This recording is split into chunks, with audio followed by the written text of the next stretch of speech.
Selamat siang, ketemu lagi dengan channel Daniel Beni Narwadan.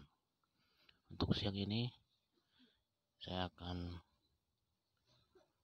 memberitahukan tutorial alat transportasi online terbaru, yaitu InDriver. Jika teman-teman belum punya aplikasinya, cukup bisa download di Play Store untuk handphone Android atau di App Store. App Store itu untuk handphone iPhone. Di sini kita bisa ketik InDriver.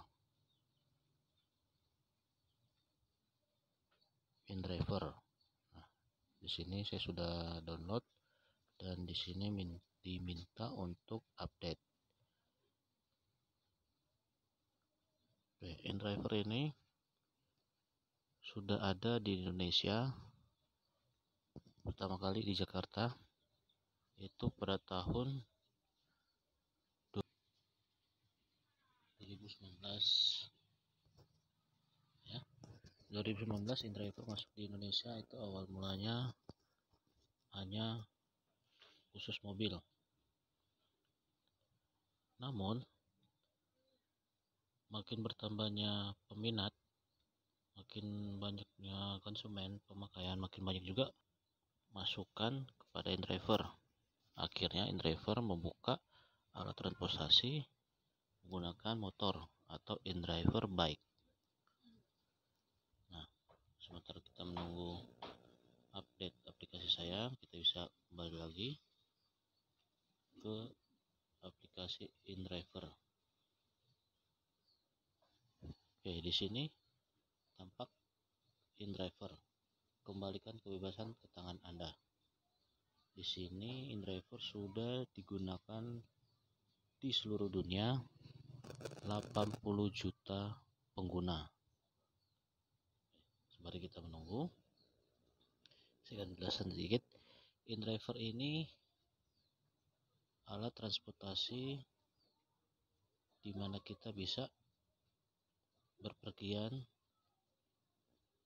ya, kita bisa gunakan untuk berpergian dengan jarak dekat atau jarak jauh. Ya, di sini kita diminta untuk aktifkan GPS. Kita aktifkan. Oke. Nah, contohnya untuk saya ya. Saya taruhlah posisi ada di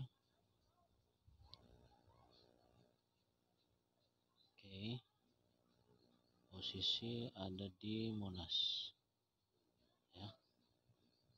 Posisi ada di Monas. Nah, seperti ini ya.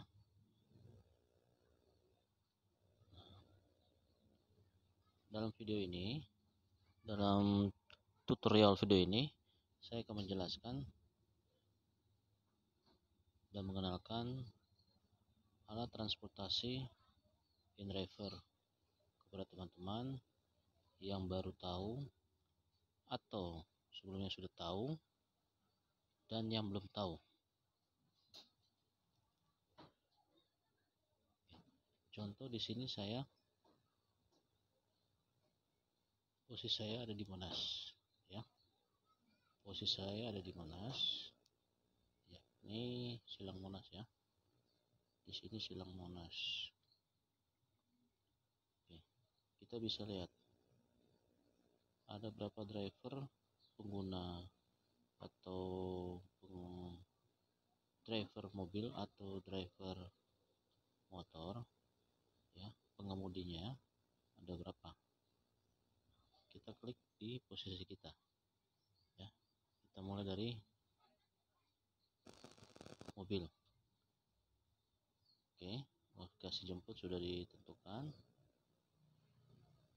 ya. Lokasi jemput di Silang Monas.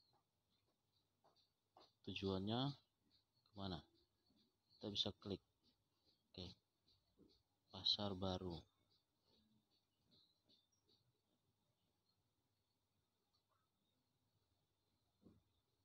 Ya, misalkan kita tujuannya ke Gereja Ayam Pasar Baru ya, gereja yang pas baru itu yang tampak di peta.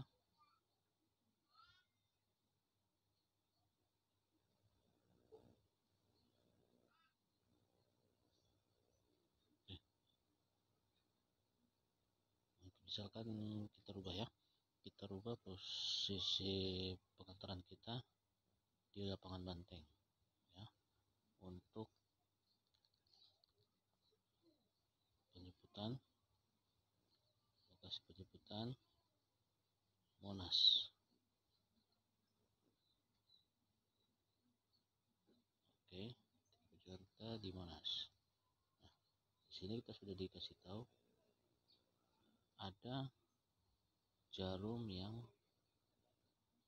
ya, jarum ini ke lapangan banteng.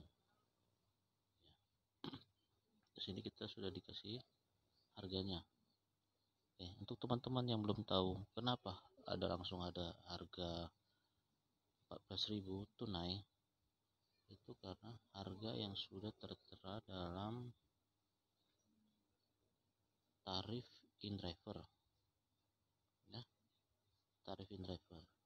Nah, saran saya teman-teman jangan merubah tarif yang sudah ditentukan oleh in-driver, karena tarif ini in-driver pasti sudah menghitung atau sudah komunikasikan dengan jarak tempuhnya, kilometernya. Jadi ya teman-teman, saran saya tuh jangan dikurangkan tarif yang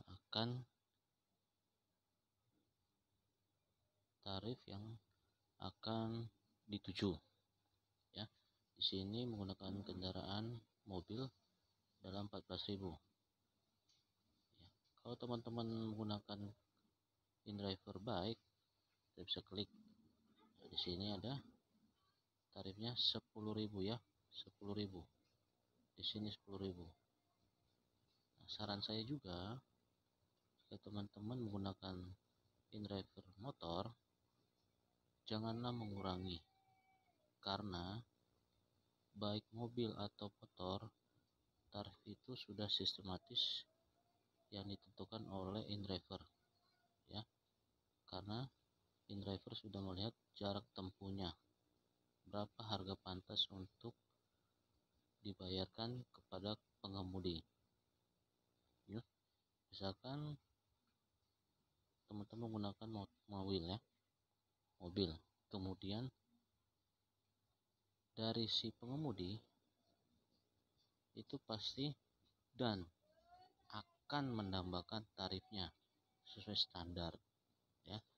Ini 14.000 dengan menggunakan in-driver mobil, ini standar 14.000 ya. Kemudian dengan menggunakan in-driver motor, ini harganya 10.000 ya. Ini udah standar paling murah ya, paling murah. Ini harganya sudah paling murah di alat transportasi online in-driver.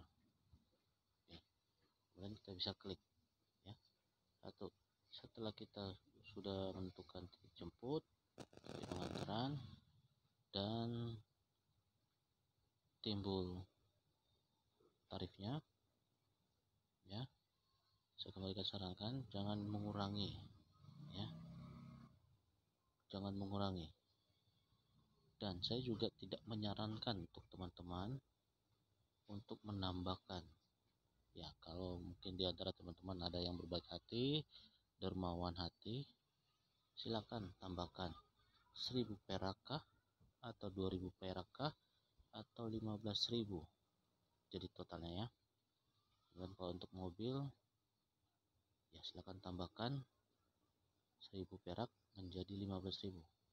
Tapi pada dasarnya saya tidak menganjurkan atau menyarankan teman-teman untuk menambahkan ya, karena saya bukan yang menentukan perjalanan Anda ya. Teman-teman sendiri yang menentukan keikhlasan dan kedermawanan teman-teman teman-teman kepada sesama.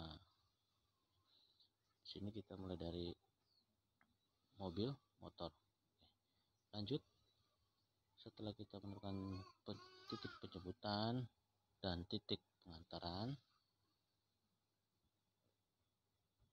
titik pengantaran. Setelah teman-teman menentukan titik penjemputan dan titik pengantaran, sudah tercantum tarifnya, kemudian kita klik, kita klik minta kendaraan.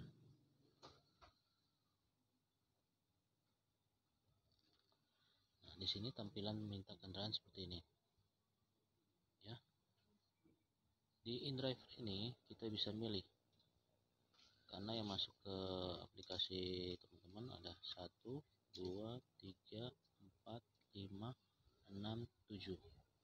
Nah, dari 7 driver ini teman-teman bisa pilih, ya. Teman-teman bisa lihat di posisi sebelah kanan yang terdekat itu siapa. Yang terdekat itu siapa. Nah, InDriver ini, ya, ada 7 pengemudi yang ingin menerima permintaan teman-teman. Ya, karena untuk permintaan transportasi ada waktunya, kita bisa klik lagi, ulangi. Oke. Nah, tampak seperti ini. Nah, ini 20 menit, ya. Jadi jarak tempuh si driver untuk jemput teman-teman 20 menit. Ini 10 menit, ini 20, ini 10, ini 10, 10, ini 20. Nah, umumnya ini para driver jauh-jauh semua, ya. Nah, ya. Dalam video ini juga saya akan memberitakan kepada teman-teman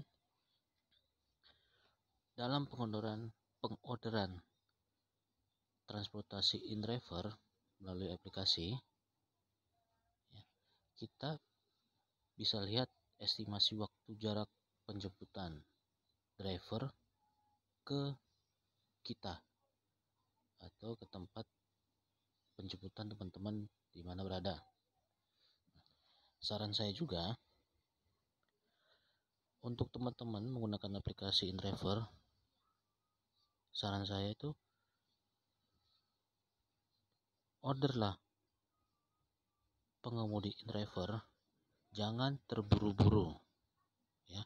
Saya sarankan jangan terburu-buru. Karena apa?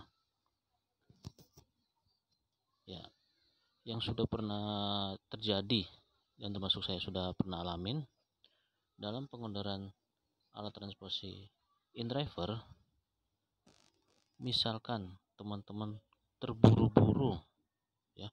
Misalkan teman-teman dari tempat titik jemput rumah atau kosan atau apartemen atau hotel atau kantor atau mall atau tempat perbelanjaan dan lain-lain sebagainya, itu terburu-buru, itu tidak mungkin, ya. Tidak mungkinnya karena apa? Satu, jika teman-teman mengorder atau meminta transportasi motor, ya, misalkan teman-teman posisi ada di rumah, ya, sedangkan teman-teman belum siap untuk berangkat, misalkan, ya, teman-teman baru ganti baju atau teman-teman baru selesai makan, tiba-tiba sementara makan, Kak, teman-teman langsung order transportasi InDriver. Nah, di saat itulah saya katakan tidak mungkin, ya. Karena apa? Sepengalaman saya, driver yang kita order sesuai dengan estimasi waktu yang ditentukan, misalkan ada 3 menit, 5 menit, 10 menit, dan 20 menit. Itu sangat riskan sekali bagi dan untuk si pengemudi, ya. Karena di sini InDriver beda dengan tetangga sebelah, ya. Ini InDriver beda dengan tetangga sebelah, ya. Tetangga sebelah itu saya maksud tuh alat transportasi yang sebelah, ya. Oke, mungkin saya bisa lebih perjelas. jika teman-teman mengorder atau meminta alat transportasi InDriver, sudah di saat teman-teman siap melakukan perjalanan, ya, paling tidak ya 3 menit, 5 menit, 10 menit. Untuk 20 menit itu ya mungkin teman-teman bisa lihat sendiri waktu teman-teman di saat titik penjemputan dan waktu driver menghampiri atau menjemput teman-teman, ya. Oke.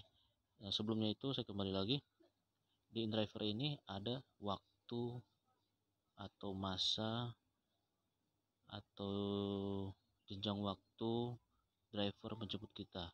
Itu ada 3 menit, 5 menit, 10 menit, dan 20 menit. Oke. Misalkan tadi posisi kita ada atau posisi teman-teman ada di Monas, ya. Kita bisa lihat yang terdekat saja siapa. Oke. Misalkan yang terdekat ini ada di posisi sini, itu otomatis paling terdekat. Nah, yang akan tampil di aplikasi InDriver teman-teman, yang ada di handphone teman-teman, itu 3 menit atau 5 menit. Kita lihat. Baiklah, teman-teman bisa minta pengemudi itu dalam waktu 3 menit. Tapi kembali lagi dengan situasi dan kondisi, ya. Kembali lagi kita ke situasi dan kondisi. Misalkan si driver ini ada di Medan Merdeka Utara, ya. Posisinya ini ada Medan Merdeka Utara, ya. Ini pintu di depan rumah makan Padang, kalau nggak salah ya ini, ya. Driver ini ada di depan rumah makan Padang, ya, di samping Kementerian Dalam Negeri. Nah, dalam waktu 3 menit ini teman-teman minta untuk jemput. Oke. Tapi kita lihat situasi dan kondisi. Kenapa saya bisa mengatakan situasi dan kondisi? Itu kita lihat dari traffic jalannya, ya. Untuk zaman sekarang traffic jalan tidak mungkin semulus traffic pesawat terbang, ya. Pesawat terbang aja bisa di pending, apalagi kendaraan. Oke, kembali lagi. Misalkan posisi itu driver ini ada di Medan Merdeka Utara. Oke. Teman-teman minta waktu 3 menit, ya. Di sini kita lihat teman-teman mau dijemput di mana? Di pintu utama kah, atau pintu utara kah, atau pintu selatan kah, atau pintu timur kah, atau pintu barat kah, atau pintu selatan? Nah, kembali lagi, di saat pengorderan teman-teman kasih deskripsi, ya. Jemput di pintu selatan Monas. Oke. Jadi di saat permintaan alat transportasi InDriver ini, teman-teman harus mencantumkan deskripsinya, ya. Deskripsi ini jemput di pintu selatan, atau teman-teman minta, ya, selain jemput di pintu selatan, teman-teman bisa minta, saya minta driver yang cakep, yang ganteng, yang bersih. Itu bisa, ya. Itu bisa, ya. Tapi umumnya tidak ada yang seperti itu. Nah, kita lihat driver yang tadi ada posisi di Medan Merdeka Utara, dia sudah berjalan ke arah Abdul Muiz, ya.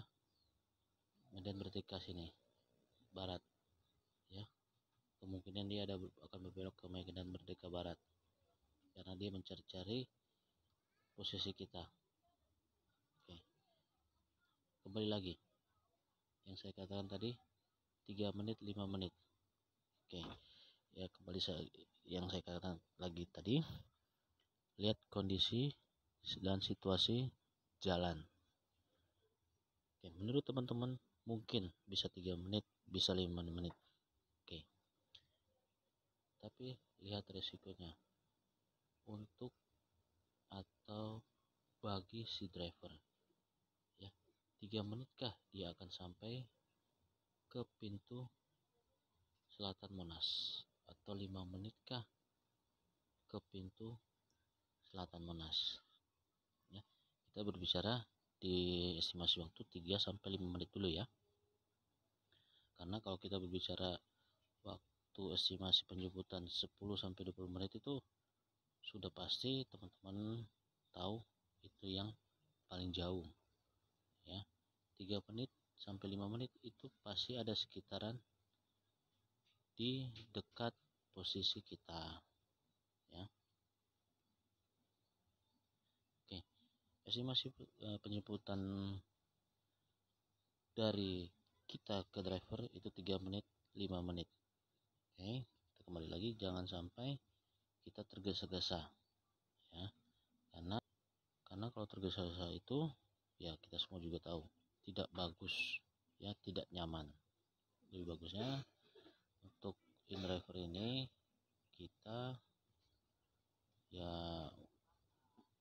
bisa memilah-milah waktu ya, bisa memilih waktu yang bagus ya, karena kalau kita bisa memilah-milah waktu, amanlah kita dalam perjalanan.